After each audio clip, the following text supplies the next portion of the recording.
Bonjour, bienvenue sur la chaîne M Sister Co. Aujourd'hui je vais vous parler de têtards pour cette nouvelle vidéo. Alors tout d'abord quelque chose rudimentaire à savoir sur les têtards. D'abord il faut savoir qu'un têtard est une larve d'amphibien. Il respire grâce à des branchies internes ou externes. Au fur et à mesure de son développement, sous l'influence de diverses hormones thyroïdiennes, plus ou moins rapidement selon la température de l'eau, la nourriture, le têtard se métamorphose avec l'apparition des membres et la résorption de sa queue. Alors, j'ai choisi pour vous, pour cette expérience, quelques têtards. Il faut savoir que je vais les remettre dans leur état naturel après, mais c'est juste pour qu'on voie ensemble un petit peu leur développement. On peut observer dans un premier temps un têtard qui a 18 jours. Nous pouvons observer de plus près qu'il commence à avoir des toutes petites pattes qui poussent par l'arrière.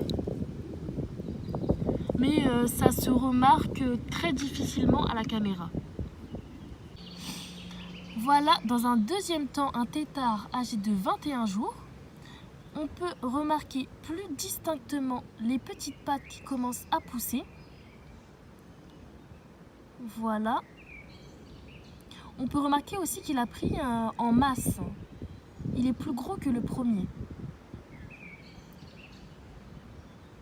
On peut observer ici un têtard âgé de 23 jours avec les pattes qui commencent à être vraiment plus voyantes. Donc, je ne sais pas ce qu'il fabrique. Mais on peut voir vraiment les pattes se dessiner. Et voilà pour finir un têtard âgé de 25 jours avec les pattes très distinctement sorties. On peut voir qu'il est vraiment plus volumineux que les autres et que là, il peut presque commencer à ramper hors de l'eau. Mais pas encore, hein. Ses pattes ne sont pas encore assez fortes. Mais on peut voir vraiment la différence entre un têtard âgé de 18 jours et un têtard âgé de 25 jours. Voilà, je viens de vous présenter mes 4 têtards.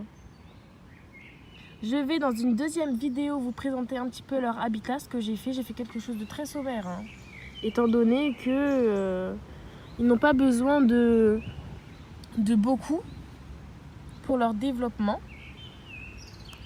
Je vais quand même vous présenter ce que je leur donne à manger. Alors, je leur donne pour les plus grands de la nourriture pour poissons. Ça fonctionne très très bien, il n'y a aucun souci. Et pour les plus petits, de la salade.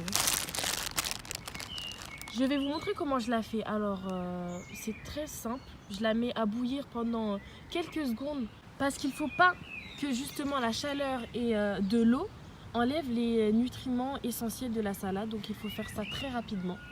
La bouillir, l'écraser et leur donner. Ça fonctionne très bien. Vous pouvez voir l'évolution de mes têtards qui grandissent de plus en plus. Alors, aussi quand ils commencent à être adultes, à avoir des pattes, là je leur donne pas encore, mais ça va bientôt arriver. Des larves aussi, ils commencent à être carnivores. Donc je sais pas quand je vais commencer à leur en donner, mais ils en ont besoin à partir du moment où ils commencent à ramper hors de l'eau. Donc je vais leur donner, mais vu qu'ils ne rampent pas encore de l'eau, bah j'attends de voir. Mais je vous tiens au courant dans une prochaine vidéo de toute façon. Voilà, cette vidéo est maintenant terminée. Je vous donne rendez-vous pour une prochaine vidéo qui va arriver incessamment sous peu sur l'habitat de mes têtards. Et une prochaine vidéo qui va dans un petit peu plus longtemps, je pense, sur l'évolution de mes têtards par la suite. Alors voilà, bonne fin de journée à vous.